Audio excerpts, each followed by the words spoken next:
خطبہ نمبر 37 آپ علیہ السلام کا ارشاد گرامی جو بمنزلہ خطبہ ہے، اور اس میں نہروان کے واقعے کے بعد آپ علیہ السلام نے اپنے فضائل اور کارناموں کا تذکرہ کیا ہے۔ بسم اللہ الرحمن الرحیم۔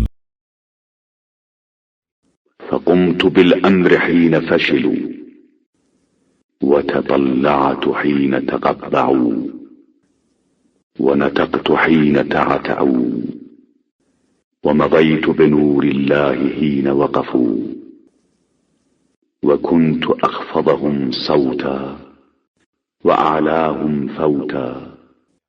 میں نے اس وقت اپنی ذمہ داریوں کے ساتھ قیام کیا جب سب ناکام ہو گئے تھے، اور اس وقت سر اٹھایا جب سب گوشوں میں چھپے ہوئے تھے، اور میں اس وقت بولا جب سب گونگے ہو گئے تھے، اور اس وقت نور خدا کے سہارے آگے بڑھا جب سب ٹھہرے ہوئے تھے۔ میری آواز سب سے دھیمی تھی، لیکن میرے قدم سب سے آگے تھے۔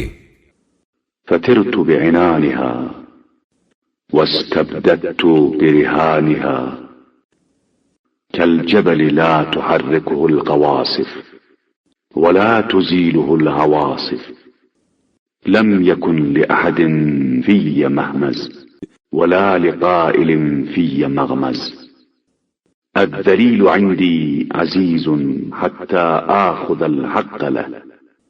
میں نے عنان حکومت سنبھالی تو اس میں قوت پرواز پیدا ہو گئی، اور میں تنہا اس میدان میں بازی لے گیا۔ میرا ثبات پہاڑوں جیسا تھا جسے نہ تیز ہوائیں ہلا سکتی تھیں اور نہ آندھیاں ہٹا سکتی تھیں۔ نہ کسی کے لیے میرے کردار میں تان و طنز کی گنجائش تھی، اور نہ کوئی عیب لگا سکتا تھا۔ یاد رکھو کہ تمہارا ذلیل میری نگاہ میں عزیز ہے، یہاں تک کہ اس کا حق دلوا دوں۔ والقوي عندي ضعيف حتى آخذ الحق منه رضينا عن الله قضاءه وسلمنا لله أمره أتراني أكذب على رسول الله صلى الله عليه وآله۔ اور تمہارا عزیز میری نگاہ میں ذلیل ہے، یہاں تک کہ اس سے حق لے لوں۔ میں قضاء الہی پر راضی ہوں، اور اس کے حکم کے سامنے سراپا تسلیم ہوں۔ کیا تمہارا خیال ہے کہ میں رسول اکرم صلی اللہ علیہ وآلہ وسلم کے بارے میں کوئی غلط بیانی کر سکتا ہوں؟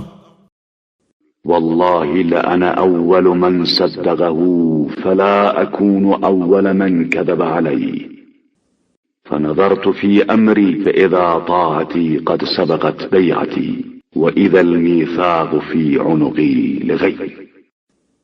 جبکہ سب سے پہلے میں نے آپ صلی اللہ علیہ وآلہ وسلم کی تصدیق کی ہے، تو اب سب سے پہلے جھوٹ بولنے والا نہیں ہو سکتا ہوں۔ میں نے اپنے معاملے میں غور کیا تو میرے لیے اطاعت رسول کا مرحلہ بیعت پر مقدم تھا، اور میری گردن میں حضرت صلی اللہ علیہ وآلہ وسلم کے عہد کا طوق پہلے سے پڑا ہوا تھا۔